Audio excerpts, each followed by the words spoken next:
Hello friends, good afternoon. कारण आत्ता हा व्लॉग सुरू केलेला होता मी आफ्टरनून टायमिंगला, त्यामुळे गुड आफ्टरनून. तर स्वागत आहे तुमचं माझ्या चॅनलवरती, ज्याचं नाव आहे टॉम अँड जेरीची फॅमिली. आत्ता कृष्णा मस्तपैकी झोपेतनं दुपारून उठलेला होता. त्याच्या पप्पांनी छान छान असा गरमागरम टी आणला होता. चहा बिस्किट खायचं होतं, कृष्णाला दूध बिस्किट खायचं होतं. रुद्र स्कूलमधनं येणार होता. आज मी काही दिवसभराचा ब्लॉग शूट केला नाही, कारण मोठे मोठे ब्लॉगला जास्त काही सपोर्ट येत नाही आहे. मग मी म्हटलं छोटे छोटे ब्लॉग्स टाकून बघावे, छोट्या ब्लॉग्सला तरी किती सपोर्ट येतो आहे म्हणून. तर असा मस्तपैकी गरमागरम चहा, पार्लेजीचं बिस्कुट, आणि इकडे माझा नवरा, आणि इकडे मी होते कॅमेरा धरून. इकडे माझं बच्चू होतं, ज्याने की गाडी तयार केली होती आणि पप्पाशी काहीतरी गप्पा मारत होता, अशी ब्लँकिश देत होता.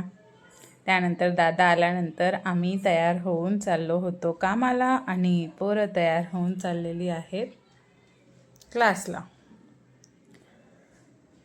असं दादाचा हात धरून छानपैकी कृष्णा पण जातो क्लासला. क्लास 6 वाजता असतो त्यांचा, पण क्लास, शाळा यामुळे त्यांना खेळण्यासाठी वेळच भेटत नाही. रुद्रची सायकल कितीतरी दिवस झालं खाली पडली आहे गंज खात. त्याला विचारलं तू का खेळत नाही, तर तो म्हणतो मम्मी माझ्याकडे वेळच नसतो. सकाळी 12:30, दुपारी 12:30 ते 6 वाजेपर्यंत, 5:30 वाजेपर्यंत त्याचं स्कूल, आणि 6 नंतर ते 6 ते 8पर्यंत त्याचं ट्युशन. त्यामुळे मी विचार केला पुढचा 1 महिना आपण ट्युशन बंद करून पाहूयात काय फरक पडतो आहे. इकडे पोरं गेलीत ट्युशनला आणि आम्ही निघालो त्यांना सोडवून कामावरती. सचिनने अर्ध्या रस्त्यात सोडलं आहे मला, आणि कामावरती जाताना रस्त्यात पाऊल ठेवलं की मला असे छान छान गजरे, त्यांचा सुगंध दर दिवशी अनुभवायला भेटतो. इथे ह्या आजी असतात ज्या की सोनचाफा विकत असतात.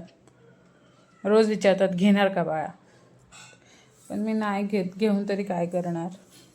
इकडे आलेली आहे मी कामावरती, आणि वृषाली बसलेली आहे. काल चॅलेंज लावलं होतं वृषालीसोबत काहीतरी, ते ती हरली. तिने त्यामध्ये सांगितलं होतं मी जर हरले तर मी तुला 1 प्लेट पाणीपुरी चालेल.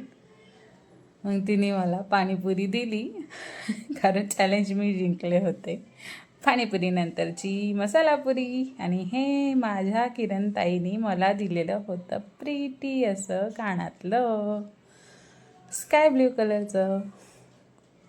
यासाठी पण ऋषा माझ्यासोबत भांडली, मला म्हटली हा कलर मला आवडला आहे, मला दे म्हणून, आणि म्हणत होती कधीतरी मोठ्यासारखी वागत जा म्हणून, दे मला आवडलं तर, पण मी नाही दिलं.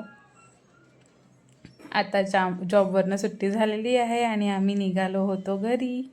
चालत येऊन पोहोचलो होतो रोजच्या ठिकाणी. अशी घामाघूम झाले होते मी चालून. काहीतरी गप्पा चालू होत्या आमच्या दोघींच्या. तर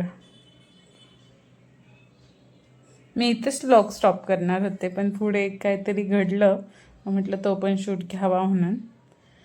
हा होता टेम्पोवाला जो की जाऊन धडकला होता कुल्फीवाल्याच्या ह्याला स्टॉलला, आणि त्या कुल्फीवाल्याने आम्हाला वाटलं होतं आता काहीतरी स्टेशनमध्ये भांडणं होतील, हाणामाऱ्या होतील पण त्या टेम्पोवाल्याने दिलं त्याला कुल्फी खायला.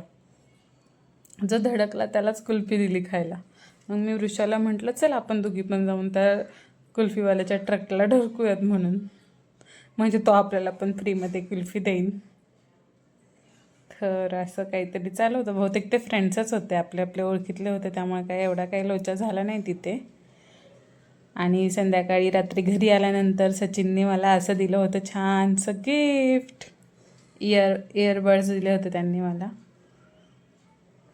चला आजच्या पुरतंच एवढंच, भेटूयात पुन्हा पुढच्या ब्लॉगमध्ये.